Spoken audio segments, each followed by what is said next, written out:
Live now.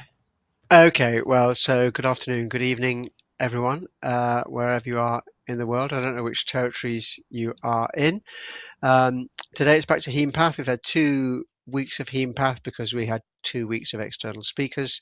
Next week we'll be back to the normal alternating Haempath and external speakers. Next week it'll be Dr. Sindhu Menon, who is a GI pathologist and colleague of mine at Nottingham Hospital. And so she'll obviously be talking about GI pathology. She's very good speaker, and also an FRC Path examiner. So it's her views are very valuable. So today, what I'm going to do is I'm going to go through the British Lymphoma Pathology Group EQA slides. These only come out once every 6 months. They're very educational. I have been through them myself. There's about there's 8 cases, 6 lymph nodes and 2 trephinds. We might not get through them all, but the deadline for the EQA is next week, so they'll drop off between the deadline and then the scoring of the EQA, they drop off the internet, then they go back on later. So there's our last opportunity to go through these. And then any time at the end, I'll go through some educational cases. We've had quite a lot of educational cases across our desk in the last week. So hopefully everyone can look at the chat and make this as interactive as possible. I'm a little, I shouldn't complain too much, but I'm a little tired today. I've had a very busy day already. So any audience participation and engagement along the way so that we can see what the diagnosis of these are would be very welcome. So these are aimed at practicing haematopathologists across the UK. So the level is maybe a bit higher than just normal Haempath, but it's not really high because everyone is expected to pass the EQA. It's not like an exam test. It's meant to be doable by all haematopathologists. So I'll share the screen. And now you should see it was difficult to know what you're seeing. Great, okay. So if I go to this, just have to test how this works. Yes, so as I scroll through, you should be able to see it change. Right, so we'll go to case number 1.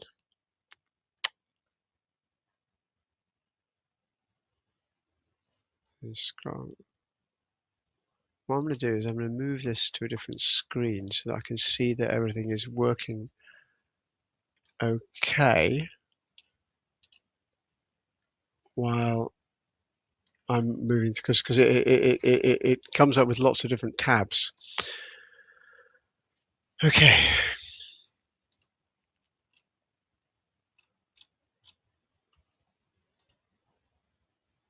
Okay, so here we are. We've got case 1. This is a male of 68. He's got 2 lesions on his chest for 1 month. Of course, you can see my answers here, of course, as well, because I've put my answers in. But we'll discuss the case.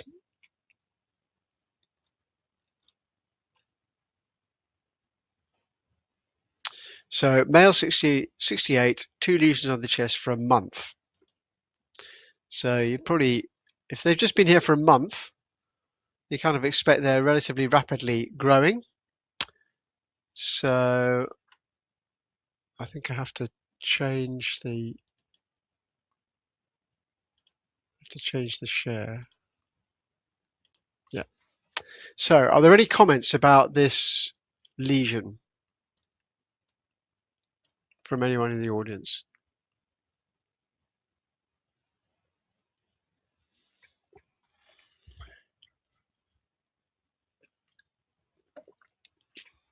I think it's quite difficult. I think these are quite difficult cases, but anything you want to put in the chat? So what I can say is that, what we can see is it's a deep lesion. It has got relatively well circumscribed borders. There seems to be, for such a large lesion, it's obviously malignant because we've got thinning of the epidermis, but we haven't got any ulceration of the epidermis.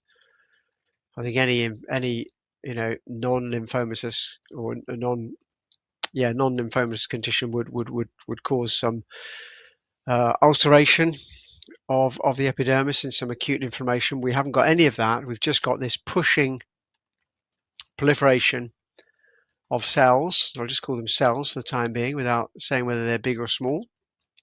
It's not particularly angiocentric. It's coming up to the blood vessels, but it's not really cuffing the blood vessels, so it's not angiocentric. It is spilling out in places into the subcutaneous tissue, but I think that's basically it's just a space effect rather than direct direct infiltration. It's mainly got this pushing border all the way around. You can see that quite nicely down here, this pushing border of proliferating cells. However, it is dissecting through the tissue very extensively. Lots of fat cells are being incorporated into it, and also higher up, it's dissected through the subcutaneous connective tissue. So let's have a look at the cells. The cells are all relatively uniform, and they're kind of like medium to small rather than large. They're better preserved in some areas than others. Go down this area here. That's probably a lymphocyte. That's probably a lymphocyte. That would be a lymphocyte. So they're medium to small cells. They've got fascicular chromatin, distinct though not prominent nucleoli, relatively small amount of cytoplasm, and they're the same everywhere. So, any ideas as to what this might be? And what are the differentials that it could be? A cutaneous, it looks lymphoid, so some kind of cutaneous lymphoma. And I'll show you my thought processes, and you can tell me whether I'm right or wrong. I'm prepared to be wrong, of course. Any ideas from anyone?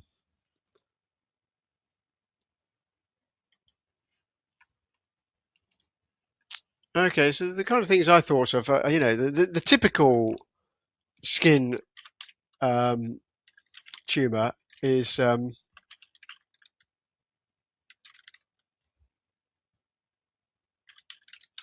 mycosis fungoides tumor stage.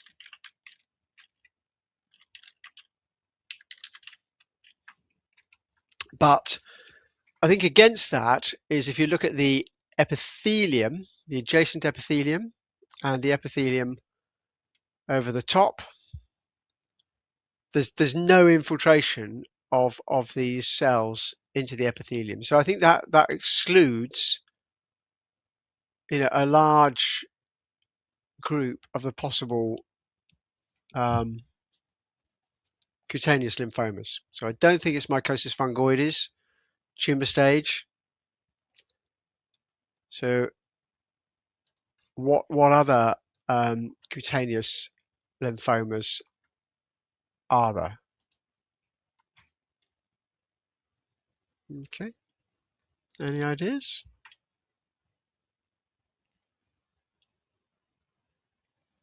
So there's quite a lot of T cutaneous lymphomas, actually. So apart from mycosis fungoides, you have to consider the other T cell lymphomas that can present in this site. So as well as the H&E, which we've discussed in quite a lot of detail already, they also give us some, once one has suggested your kind of proposed diagnosis, you can get through to another screen, and that gives you the immuno profile of the tumor. So here they've given us what it is. So there's extra information here, which I'll put in the chat so you can see it clearly. So expressed CD5, CD7, CD8. 99 was not expressed. So expressed was CD5, 7, 8, and CD99. Not expressed was CD10, 11C, 19. So it's not myeloid. Negative for 20, negative for 56. That's found in natural killer T cell lymphomas. Negative for that. Negative for 34. Again, a myeloid marker. It's EBV negative. That's of importance, and it's not B cell because it's negative for PAX5 and for CD20 and CD19. So it was apart, as well as 5, 7, and 8. It was also positive for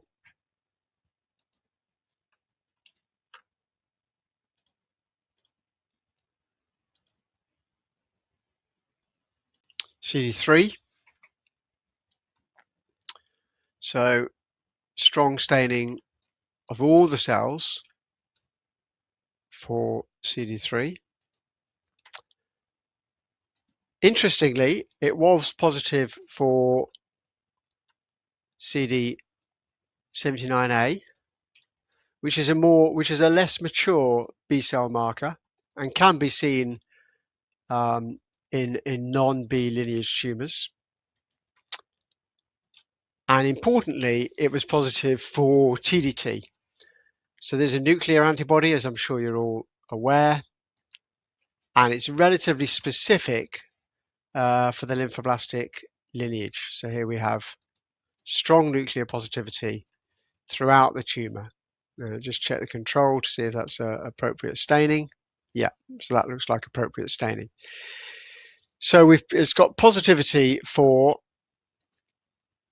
3, so it's got additional positivity for CD3, CD79A, and TDT.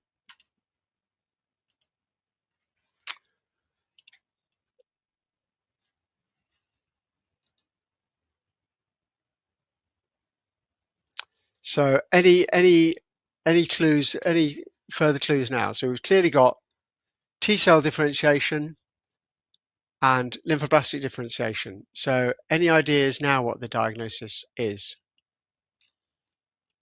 from anyone? Anyone want to hazard a guess now? We've got quite a lot of information.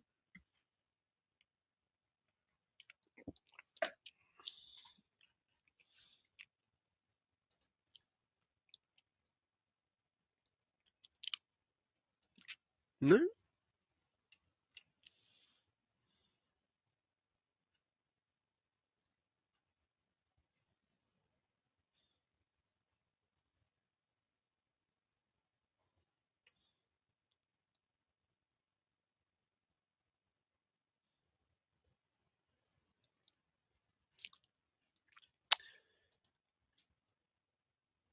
So I thought this was a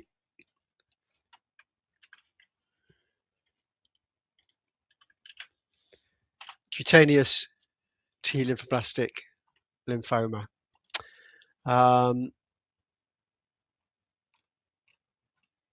Looking at T lymphoblastic lymphoma, obviously the immunophenotype would be consistent. They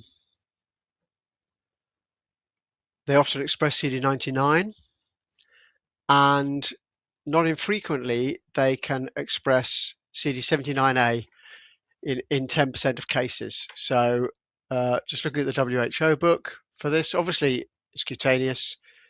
The fact that there's TDT positivity, I think, is highly, puts you in the lymphoblastic area, and it has got those T lineage markers, including CD99. The only thing, I mean, it's not positive for CD117. That is also possibly positive in T lymphoblastic, but not all cases. And they are allowed to be CD79A positive.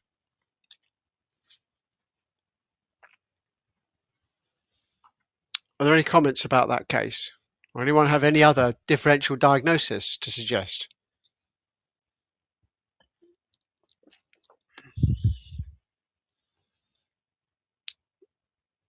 I think when you've got the immunos and the morphology, which does look lymphoblastic, if we look at the morphology of the lymphoblastic tumours in the WHO book,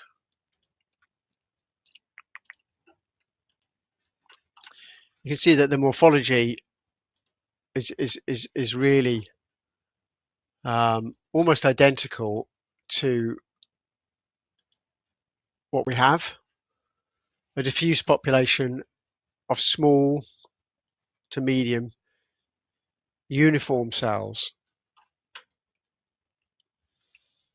So I think that that's cutaneous T lymphoblastic lymphoma. Okay, we'll go on to the next case. We'll have to get Webinar Kid is actually quite good at screen sharing like this, which is probably better than Zoom actually. Now we've moved to this new platform, easier to move between the different screens. Okay, so the next case is this is a kind of an unusual case.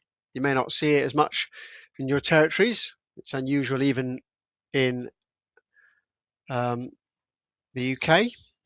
So 61-year-old woman, she's had a breast, it says delayed, it must be derived, seroma, and this is a capsulectomy from an implant. So she's had a breast implant in the past. She's now had the capsule taken out, and this is the capsule. So if we look at it at higher power, it's very informative, this case, because some of these, it looks relatively innocuous at this power. So you've got this dense fibrous tissue, probably with some muscle attached as well. And if you've got some fibrin on the inside, this very thin layer of slightly atypical cells, and then this dense fibrous stroma with some inflammatory cells in it. And to all intents and purposes, you think, well, there's not really very much going on there, actually. Not very exciting. But as you look in a bit closer, there are some larger, slightly atypical cells, and in places, those are more frequent. So we've got areas with larger atypical cells, like here. So they're relatively sporadic, but there are larger atypical cells scattered around the place.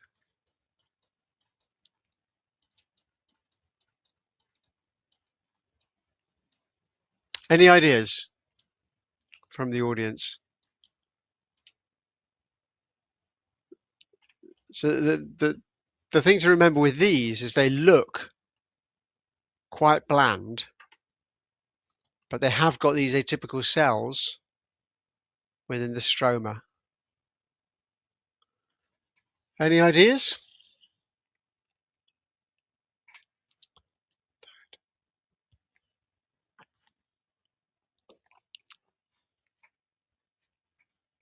Give you a couple of seconds to think.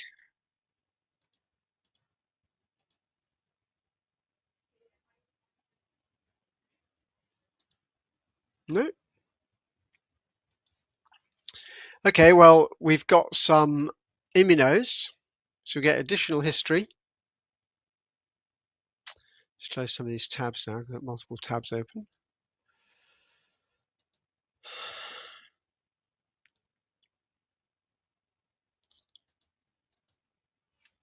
And let's look, see what other information we got.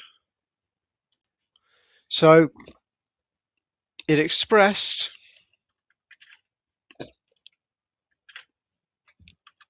CD4 CD4, CD43, GATA3, MUM1, and TIA. And not expressed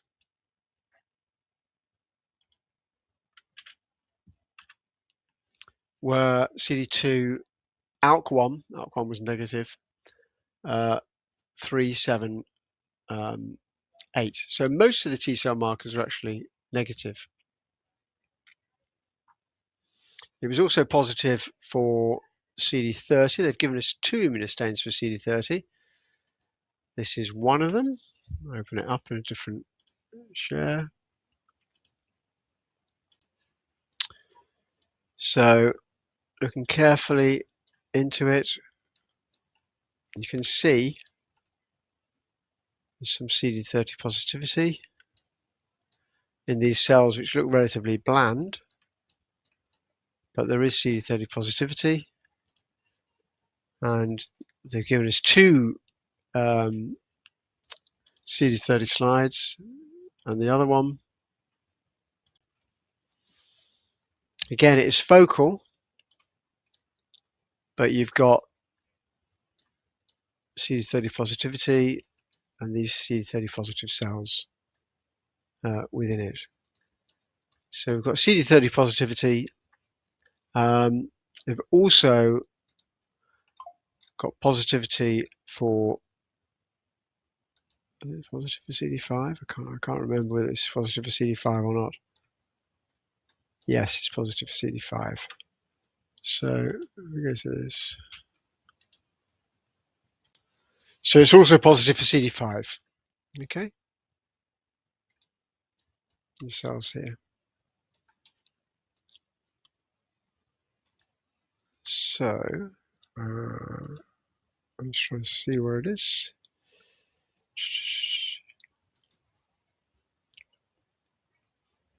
Any ideas?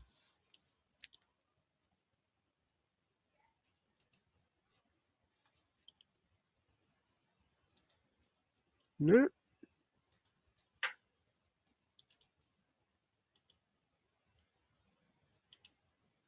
So my feeling was that this was a breast-associated anaplastic large cell lymphoma. So if you go to the WHO book,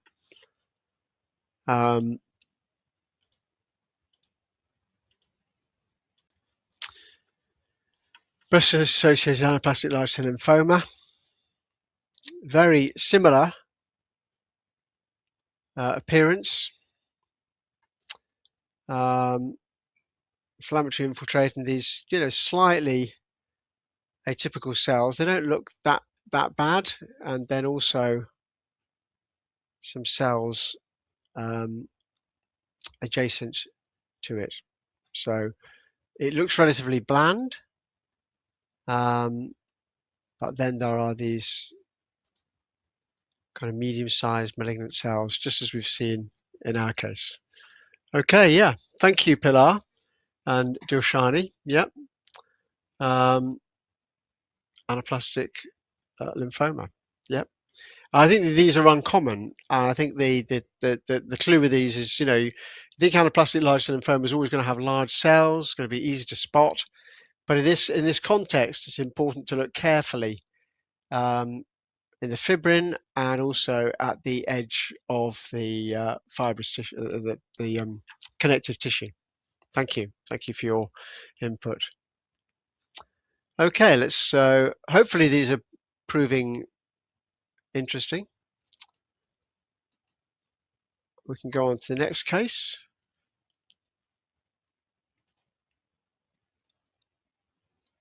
Right, now this one, let's just move it to the screen. So this is case number 3. So it's a 50-year-old male, and he's got level 2 lymph nodes in the neck, query lymphoma.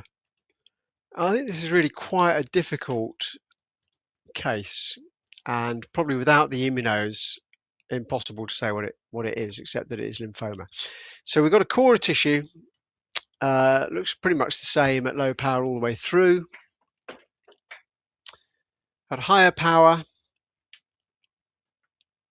We have got a mix of cell types, some smaller ones and some larger ones. We've got obviously a little bit of cytoplasm as well. There are, I think, some eosinophils in here as well. There's an eosinophil there, I think. Maybe doesn't project as well.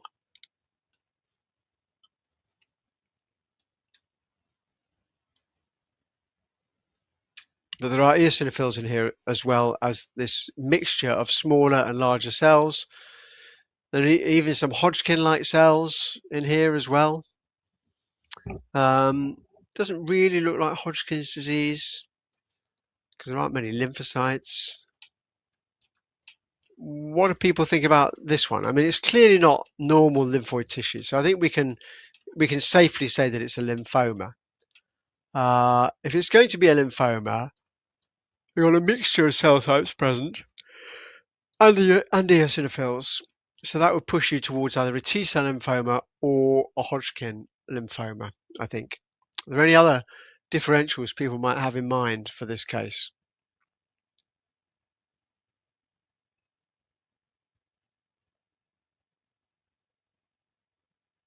Any?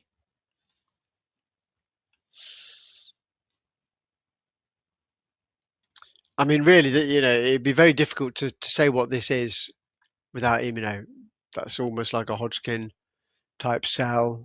Got this, mixed background of cells of different, some lymphocentrocyte-like cells and neutrophils. Not many lymphocytes, not many plasma cells. Any ideas from anyone? If not, I will go on to what we found when we looked at the second set of when we were given extra information. So looking at the additional information that we got, so we've stuck our neck out and we've said either T-cell lymphoma or possibly Hodgkin's. So let's see what we get. So this is the extra information we got.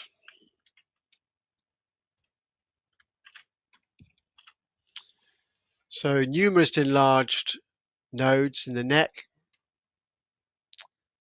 So the cells are positive for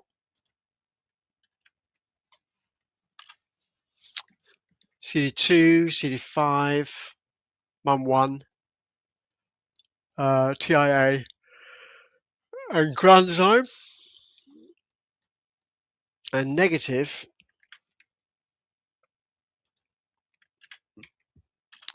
for CD246, which is ALK1, negative for T cell receptor beta F1, negative for CD30, negative for PD1, and so on.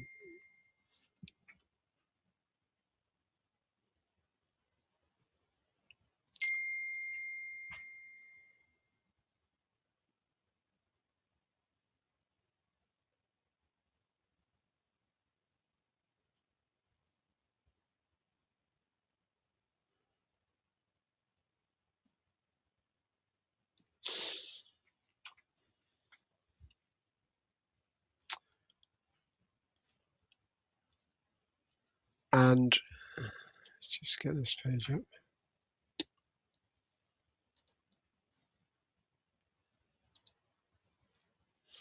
So we've also got CD3.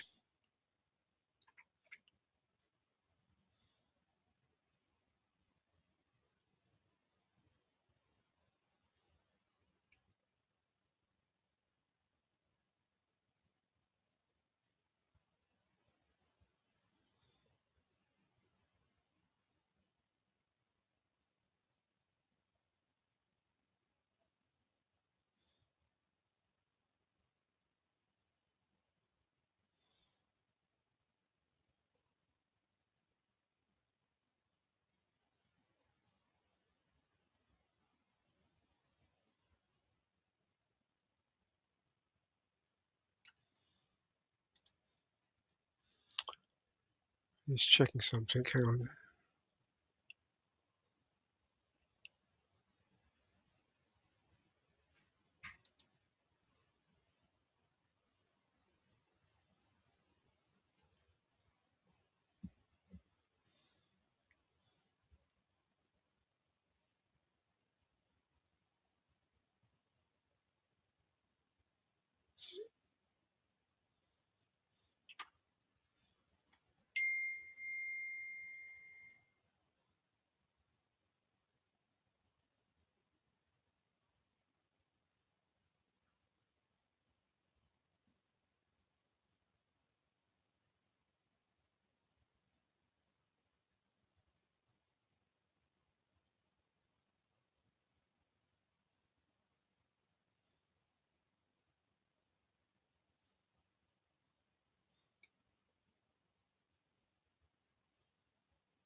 So let's look at CD3.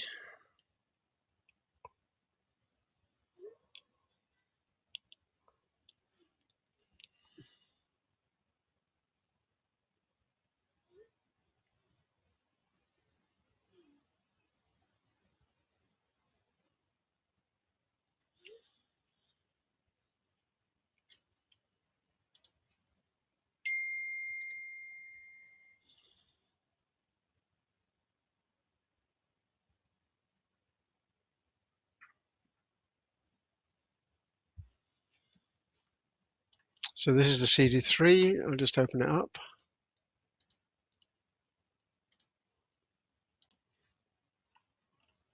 So it's positive for CD3. So we're looking at a T cell tumor.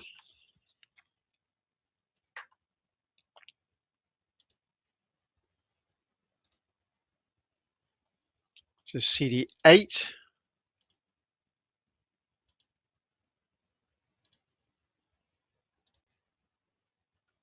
Is clearly positive for CD8.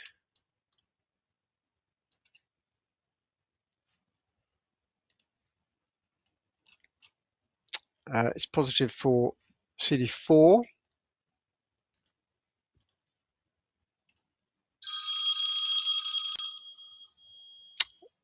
I'll just pause this. I have an important phone call. I just have to take for a moment. Just please excuse me stopping for a moment.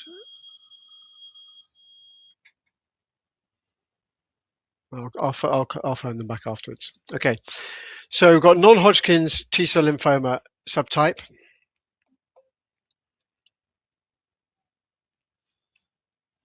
And we've also got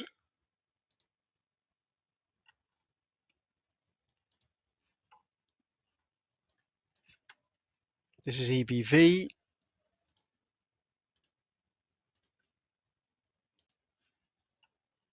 So that was positive.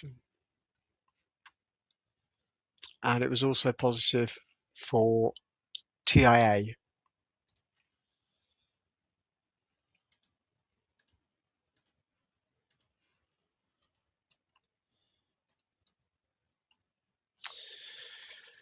So yeah, so Dilshani, thank you. Yes, non-Hodgkin's lymphoma. So there is in the WHO a EBV positive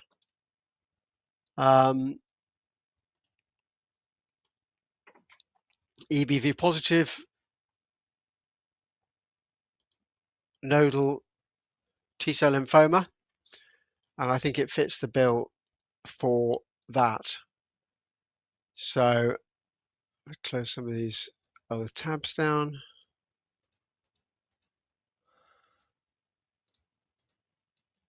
We've got so here we've got EBV positive nodal tumors. So these the immunophenotype is correct. So they express cytotoxic molecules, TIA, granzyme, perforin. The CD8 positive. Well, this one was CD8 positive, and it was this one was CD56 negative, but that was only positive. That's only positive in 63. In 7 to 22% of cases respectively, so it's entirely possible for it to be 56 negative. They also express EBV strongly, obviously. Yep, great, Miguel. Thank you for that. That's great. An EBV positive T-cell lymphoma. Exactly. Okay, we'll go on to the next case.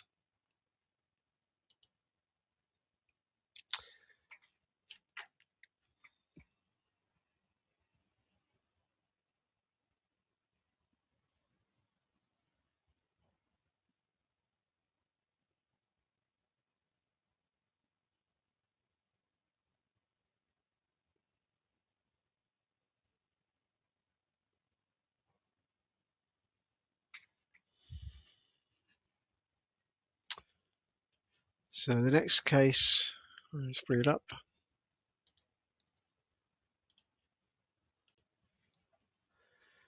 This is a male, 53 years old, presented with an acute abdomen with CT showing free air, small bowel perforation, approximately 6 centimeters from the duodenal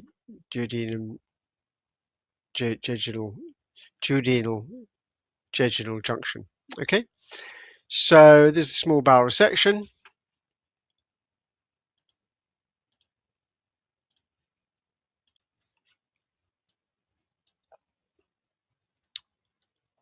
Here it is. We've got a diffuse infiltrate of cells, quite nasty looking, got a lot of surface mucosal ulceration and acute inflammation, and otherwise diffuse population of pleomorphic nasty cells, bit of a mixed population as well, extending pretty much almost all the way through the bowel wall, as you would expect with the history of perforation.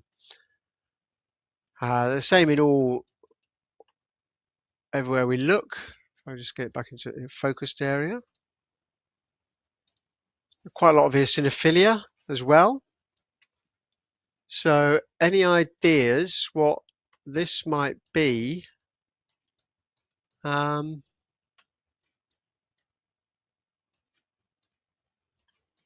ideas?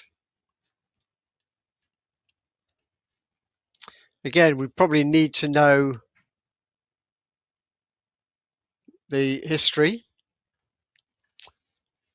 We look at the cells in D cell. Some of them have got this horseshoeing to them, right here. You see it? I don't know if you can convince yourself of that. Of course, it all comes down to the immunos in this case, I think, and another horseshoeing there. Any ideas? Or do we want to see the immunos?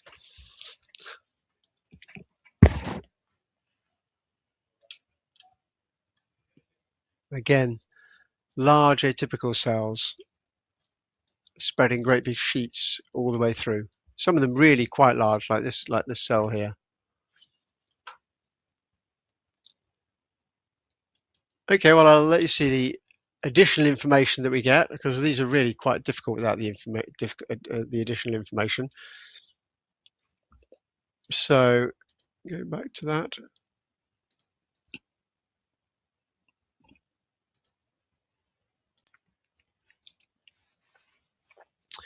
So it was positive for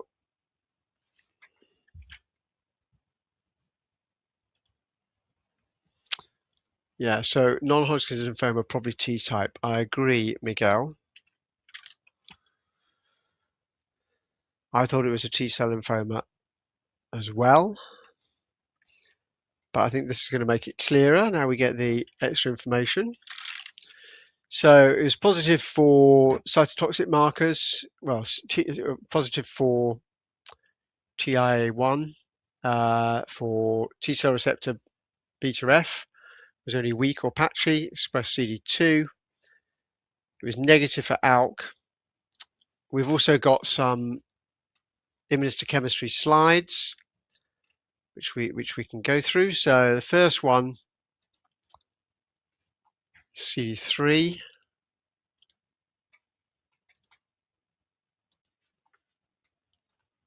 So cells are strongly positive for CD3.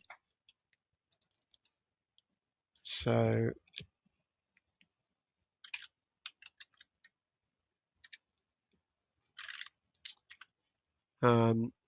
next one is CD5.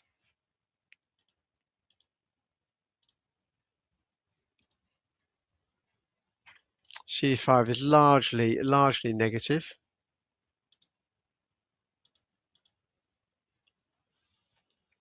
Sorry, let you see it. There it is, largely negative. CD5 negative. Next one, CD4.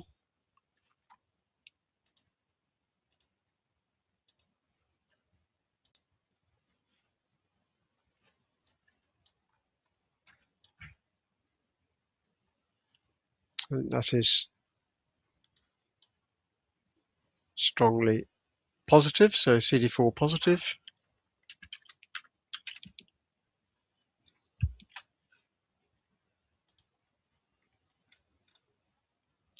CD8 was negative.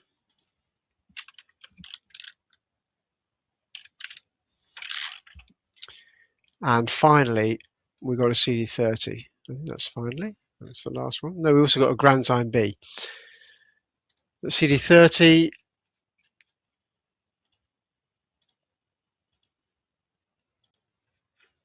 strongly positive. And granzyme B, that granzyme B,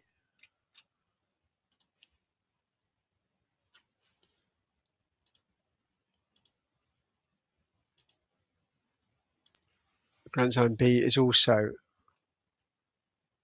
positive in the large cells. So, any idea what this one is?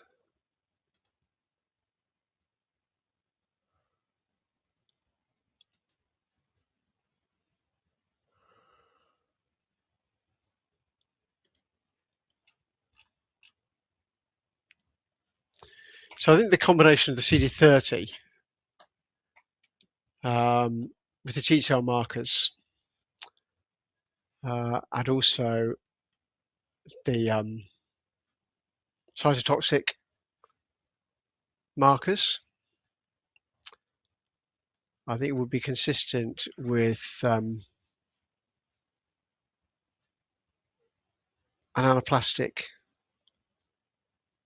ALK-negative anaplastic large cell lymphoma.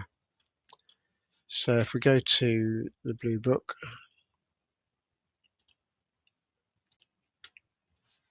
so anaplastic large cell lymphoma. So the cells are CD4 positive here. They're obviously CD30 positive. This case, it expresses cytotoxic markers. So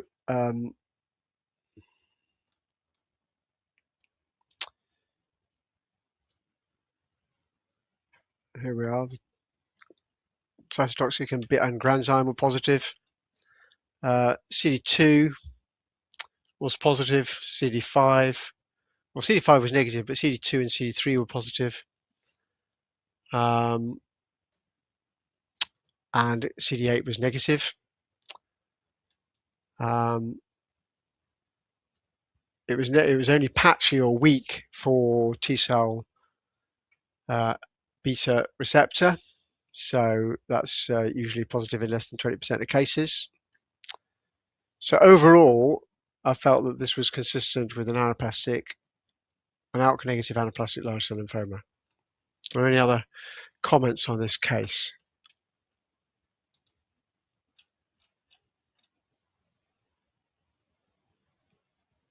No?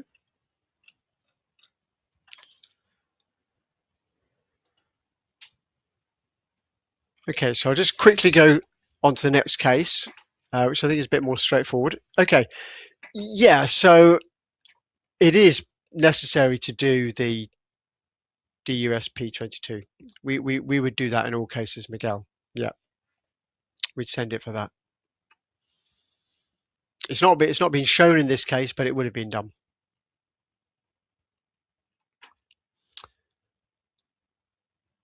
Right.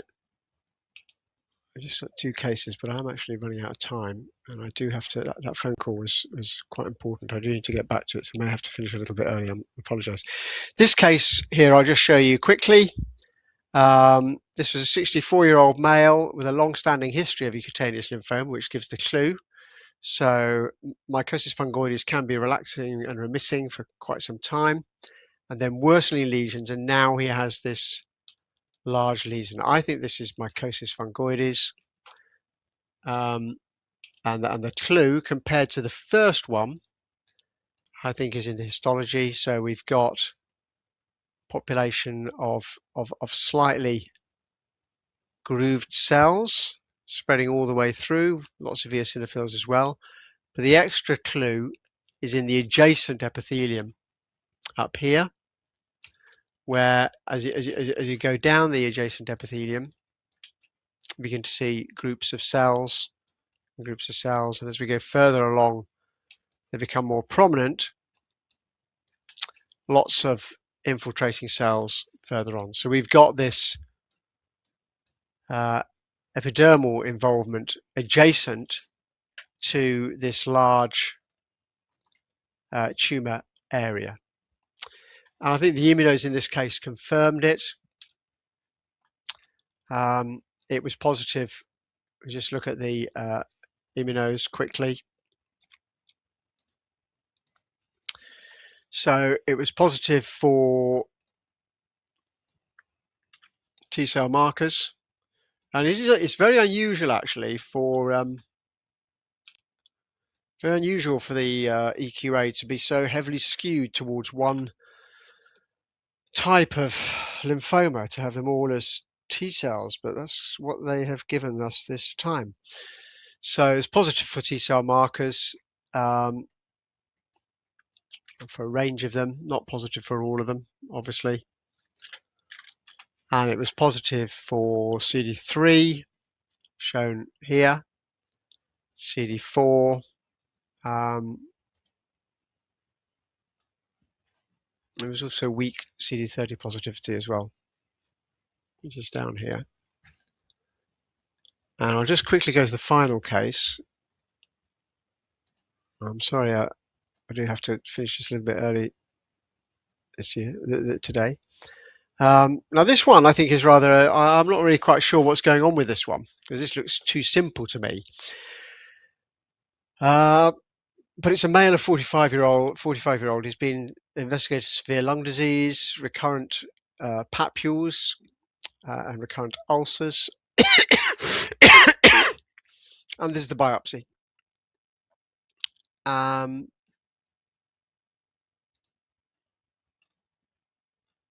Yeah, it's an interesting case, this, very interesting case. So looking at this,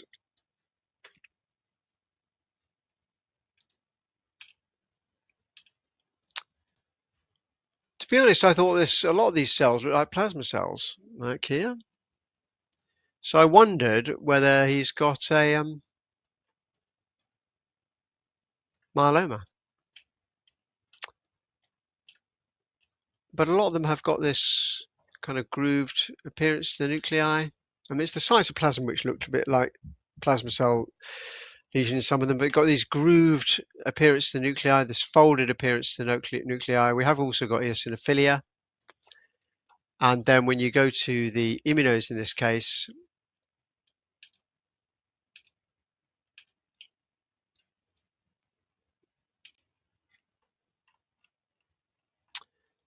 it was positive for CD58, and it was also positive for CD4.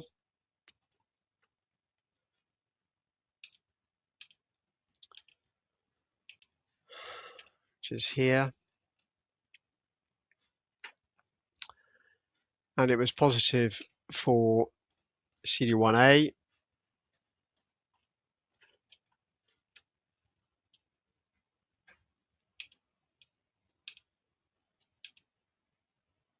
Which is here. So just on the basis of that, can anyone suggest something? Langerhans, perfect. Yes, thank you very much, Dilshani. This was Langerhans cell histiocytosis, and it was positive also for Langerin. Really clinches it. So you can see that I think these would have been really difficult without the immunos. So it's positive for Langerin, and also positive for S100. So I felt that this was a case of Langerhans cell histiocytosis, and gratifyingly, you've all agreed with what I thought. So that was very nice. So I'll close all these tabs down because I've got hundreds of tabs open all at the same time.